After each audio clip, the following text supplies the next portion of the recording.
नमस्कार विद्यार्थी मित्रांनो. मार्च टुवर्ड द स्मार्ट गोल या आपल्या युट्यूब चॅनलवर सर्वांचं स्वागत आहे. या व्हिडिओ सेशनमध्ये आपण बघणार आहोत सामान्य अध्ययन पेपर 4 हा जो एमपीएससी मेन्सचा पेपर आहे त्यामध्ये अद्ययावत अभ्यासक्रमानुसार काय काय बदल झालेत ते. याआधी आपण GS paper 1, GS paper 2, GS paper 3 या सर्व विषयांतील अद्ययावत अभ्यासक्रमांबद्दल माहिती घेतलेली आहे. तुम्ही जर ते व्हिडिओ बघितले नसतील तर नक्की बघा. डिस्क्रिप्शन बॉक्समध्ये त्याच्या सगळ्यांच्या लिंक मी ऑलरेडी दिलेल्या आहेत, तर तुम्ही त्यातून ते बघू शकता. तर बघूयात जीएस पेपर 4 बद्दल. तर या पेपरमध्ये जे मेन टॉपिक असतात ते असतात economy and planning, economics and development and agriculture, science and technology and it's development. तर याबद्दल या पेपर 4 मध्ये सिलेबस दिलेला असतो. तर सर्वात पहिले इकॉनॉमिक्सचा जो सिलेबस आहे तो या ठिकाणी त्यांनी पहिला मुद्दा ऍड केलेला आहे, तो म्हणजे मॅक्रो इकॉनॉमिक्स, समग्रलक्षी अर्थशास्त्र. तर मॅक्रो इकॉनॉमिक्स मध्ये त्यांनी थोडंसं मोर स्ट्रक्चर्ड वे मध्ये या ठिकाणी सिलेबस दिलेला आहे. आधी जे होतं त्यामध्ये फक्त काही नावं चेंज केलेली आहेत, जसं की दारिद्र्य, त्याला गरिबी म्हटलं, किंवा गरिबी होतं ते दारिद्र्य केलेलं आहे, बेरोजगारी होतं तर त्या ठिकाणी दुसरा एखादा शब्द वापरला आहे, त्याला प्रतिशब्द वापरलेत फक्त, जास्त काही चेंज नाहीये. फक्त या ठिकाणी national income accounting problem in India. तर नॅशनल इन्कम ज्यावेळेस आपण मोजतो तर त्यामध्ये काय काय प्रॉब्लेम येतात तर त्याबद्दल आपल्याला या ठिकाणी स्टडी करायचा आहे. आपण याआधी नॅशनल इन्कम मोजण्याच्या वेगवेगळ्या ज्या पद्धती होतो त्याबद्दल अभ्यासायचो, पण या ठिकाणी त्यामध्ये काय काय प्रॉब्लेम आहे त्याचा कंपॅरेटिव्ह अभ्यास आपल्याला या ठिकाणी करावा लागणार आहे. त्यानंतर ग्रोथ अँड डेव्हलपमेंट. तर या ठिकाणी फक्त मोड स्ट्रक्चर वे मध्ये त्यांनी दिलेलं आहे, बाकी काही जास्त ऍडिशन या ठिकाणी नाहीये. थोडेसे शब्द वेगळे वापरून फक्त मोर स्ट्रक्चर्ड फॉर्मॅटमध्ये त्यांनी ग्रोथ अँड डेव्हलपमेंट हा टॉपिक दिलेला आहे. कोणतंही इकॉनॉमिक्सचं पुस्तक घेतलं तर त्यामध्ये ग्रोथ आणि डेव्हलपमेंट हा टॉपिक असतोच, तर त्यामुळे आपण त्यात जे वाचतो तेच या ठिकाणी, वेगळं काही नाहीये. त्यामुळे बघूया पुढचा टॉपिक पब्लिक फायनान्स. तर पब्लिक फायनान्समध्ये पण तुम्ही बघू शकता की role of finance in market economy, market failure and development oriented, criteria for public investment, merit goods and public goods, sources of revenue. तर हे जेवढं पण पब्लिक फायनान्स रिलेटेड टॉपिक आहे, फिजिकल डेफिसिट, बजेट डेफिसिट, त्याच्या वेगवेगळ्या concept, ते कसं control करतात, पब्लिक डेप्ट काय असतं, performance based on budgeting and zero based budgeting, gender based budgeting. तर हे जेंडर बेस्ड बजेटिंग या ठिकाणी एक शब्द टर्म ऍड झालेली, हे पण आपण अभ्यासायचोच, पण या ठिकाणी त्यांनी स्पेसिफिकली मेन्शन केलंय, तर त्यामुळे इथं ध्यानात ठेवा, हे आपल्याला अभ्यासावं लागणार आहे. तर एक अर्थशास्त्रामध्ये पब्लिक फायनान्स, सार्वजनिक वित्त व्यवस्था, तर हा टॉपिक आपल्याला व्यवस्थित अभ्यासावा लागणार आहे. त्यानंतर आहे मनी. तर मनीमध्ये आपल्याला माहिती आहे मनीचं फंक्शन काय आहे, बेस मनी, हाय पॉवर मनी वगैरे काय असतं, डिअर मनी, चिपर मनी, तर ते काय असतं, टाईट मनी पॉलिसी, लूज मनी पॉलिसी, हे सगळं आपण अभ्यास केलेलाच ऑलरेडी, फक्त या ठिकाणी त्यांनी व्यवस्थित मेन्शन करून दिलेलं आहे. त्यानंतर आहे international trade and international capital.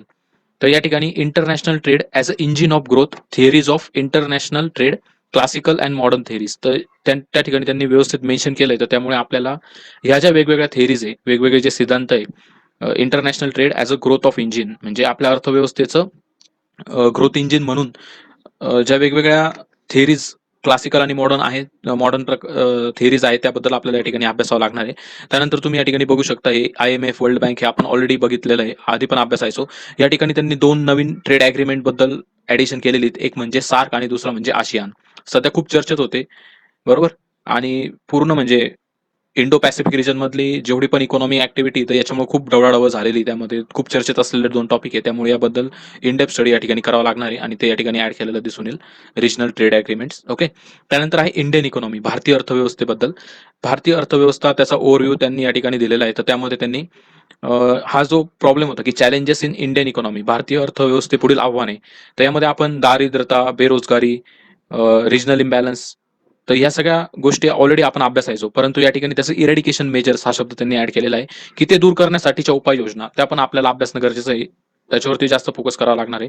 Planning मध्ये आपण types and rational planning commission and NITI Aayog. तर नीती आयोग या ठिकाणी ऍड झालेला आहे. बाकी प्लॅनिंग कमिशन, वेगवेगळे प्लॅनिंगचे टाईप, त्याचे वेगवेगळे रॅशनल, तर या गोष्टी ऑलरेडी होत्या. या ठिकाणी फक्त नीती आयोग हे ऍड झालेलं आहे. इकॉनॉमिक रिफॉर्म्स, तर आपल्याला हे इकॉनॉमिक रिफॉर्म्स माहिती आहे, LPG रिफॉर्म्स 1991चे. तर सेंट्रल लेवल आणि स्टेट लेवलला ते रिफॉर्म कशा प्रकारे इम्प्लिमेंट झालेले आहेत, तर त्याबद्दल पण आपल्याला या ठिकाणी आता अभ्यासावं लागणार आहे. Economic reforms at central and state level. Okay. तर असे काही शब्द त्यांनी ऍड केलेले आहेत. Indian agriculture and rural development, तर हा एक खूप महत्त्वाचा टॉपिक आहे भारतीय अर्थव्यवस्थेतला. तर यामध्ये role of agriculture in economic development, inter relationship between agriculture industry, service sector, regional disparities in agriculture growth of India. तर आपण ज्यावेळेस हरित क्रांती अभ्यासतो त्यामुळे त्यामध्ये पण हे regional डिस्पॅरिटी of agriculture growth in India ते बघत असतो. कारण भारतामध्ये जे सिंचन व्यवस्था आहे, किंवा जे पण काही पावसाचं वितरण आहे, किंवा जी हरित क्रांती झाली ती पण खूप काही छोट्या पॉकेट्समध्ये झालेली आहे. पंजाब, हरियाणा, वेस्टर्न यूपी किंवा महाराष्ट्राचा काही भाग, वेस्टर्न महाराष्ट्राचा, तर अशाच ठिकाणी ती झालेली, इतर ठिकाणी ती पोहोचलेली नाही. त्यामुळे ॲग्रिकल्चरल डिस्पॅरिटी, त्यामध्ये जी रिजनल डिस्पॅरिटी ती आपल्याला दिसून येते, तर त्याबद्दल अभ्यासायचं आहे. Types of farming, contract farming, precision farming, corporate farming, organic farming, हे सगळं आपण ऑलरेडी अभ्यासायचो. या ठिकाणी फक्त त्यांनी थोडंसं मोर ऑर्गनाइज पद्धतीने आपल्याला दिलेलं आहे. Agriculture productivity, green revolution and technological change, GM crop, GM technology म्हणजे काय, जेनेटिकली मॉडिफाईड ते जे क्रॉप येतं त्याबद्दलची टेक्नॉलॉजी, तिचा आपल्याला थोडासा इनडेप्थ स्टडी या ठिकाणी करावा लागणार आहे. Agriculture pricing, agriculture marketing, agriculture credit and NABARD. तर हे ॲग्रिकल्चर क्रेडिट वगैरे नाबार्ड, तर या संस्थांबद्दल पण आपण अभ्यासायचो. या ठिकाणी त्यांनी थोडं रिअरेंज करून दिलेलं आहे, बस बाकी काही नाही आहे.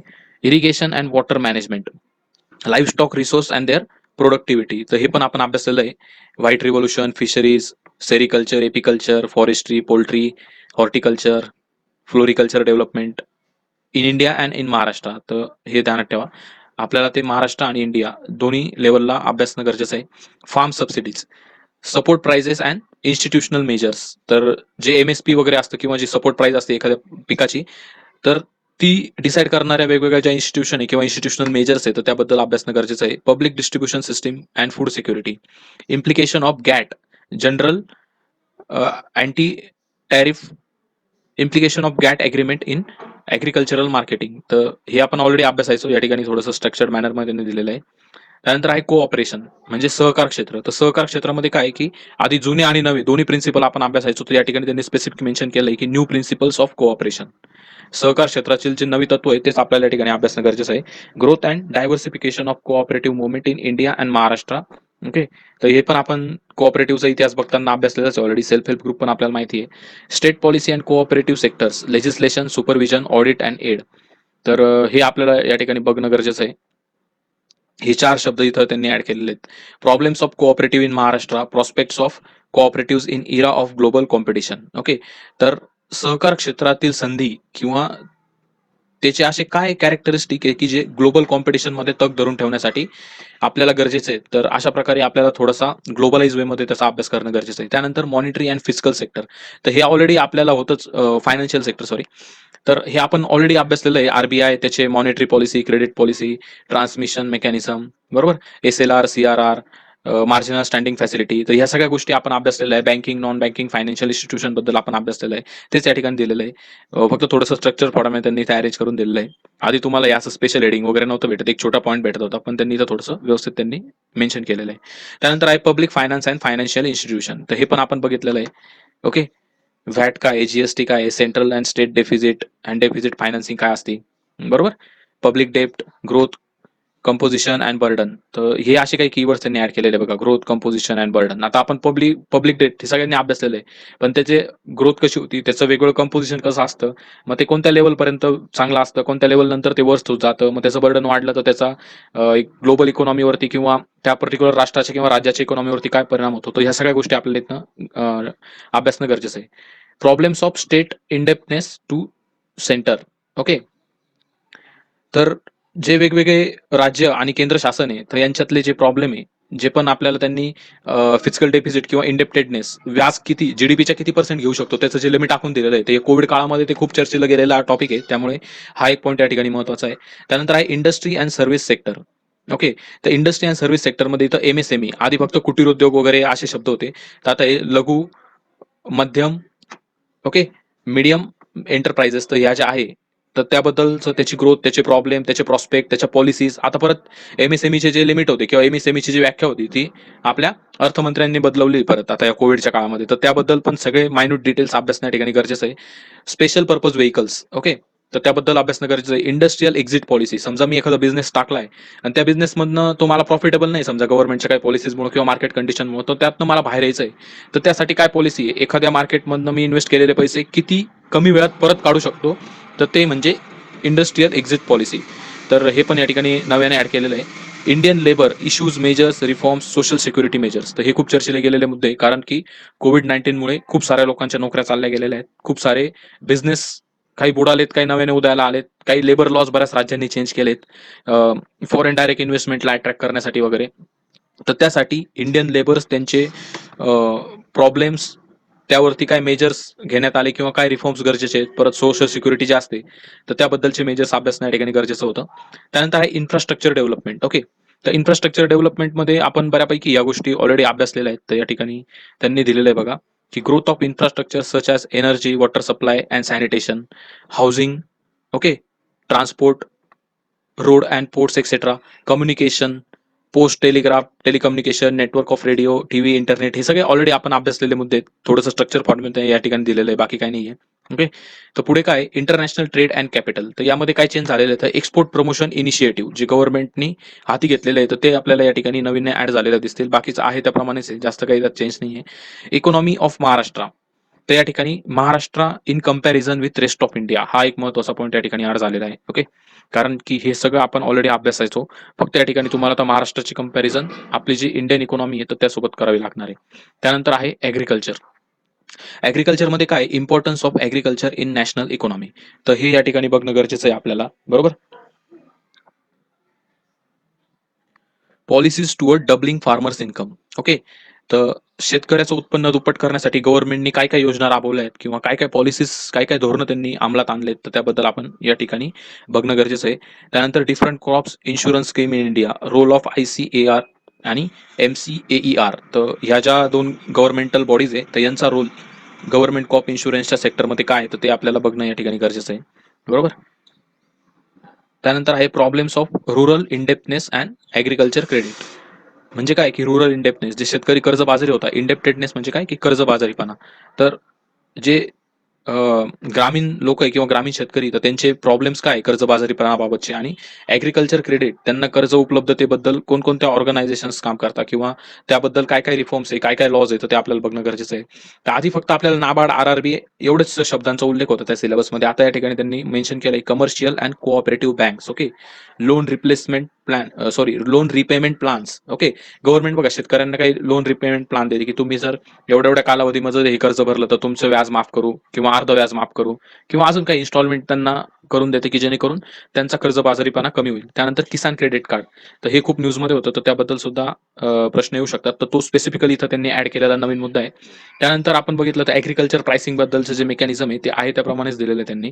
या ठिकाणी ऍग्रिकल्चर मार्केटिंग बद्दल APMC आधी त्यांनी दिलेलं होतं, तर त्यामध्ये नाफेड, NCDC आणि इनाम आणि पुढे एक्सेट्रा. हा एक्सेट्रा शब्द खूप डेंजर असतो, कारण याच्यामध्ये ते अजून 4-5 मुद्दे जे पण काही करंटमध्ये चालतात तर त्यावरती पण प्रश्न फ्रेम होऊ शकतात. ओके.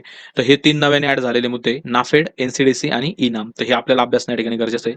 त्यानंतर आहे मित्रांनो या ठिकाणी फूड अँड न्यूट्रिशन. तर फूड अँड न्यूट्रिशनमध्ये green revolution and its impact on food food self sufficiency. तर ग्रीन रिव्होल्यूशन आणि त्याचा इम्पॅक्ट फूड सेल्फ सफिशियन्सी कसा झालेला आहे, तर हे आपल्याला बघायचं आहे. कारण भारताला स्वातंत्र्य मिळालं त्यानंतर आपण अमेरिकेकडनं जे तिथले जनावर खायचे तो गहू आयात करायचो. PL480 स्कीम तुम्ही सगळ्यांनी ऐकलं असेल याबद्दल. तर ग्रीन रिव्होल्यूशनचा आणि त्याचा इम्पॅक्ट आपल्या भारताच्या धान्य किंवा अन्न सुरक्षेवरती किंवा आपली जी अन्न स्वायत्तता आहे, आपली जी सेल्फ सफिशियन्सी त्यामध्ये, तर त्यावरती कसा झाला, तर ते या ठिकाणी बघणं गरजेचं आहे. नॅशनल फूड सिक्युरिटी ऍक्ट 2013 हा आपण ऑलरेडी अभ्यासायचो. तर तो पण या ठिकाणी इथं मेन्शन केलेला आहे. तर अशा प्रकारे विद्यार्थी मित्रांनो आपण बघितलं, की GS पेपर 4 सामान्य अध्ययन पेपर 4च्या सिलेबसमध्ये काय काय नवीन मुद्दे ऍड झालेले आहेत, काय काय त्यांनी रिअरेंज केलेलं आहे.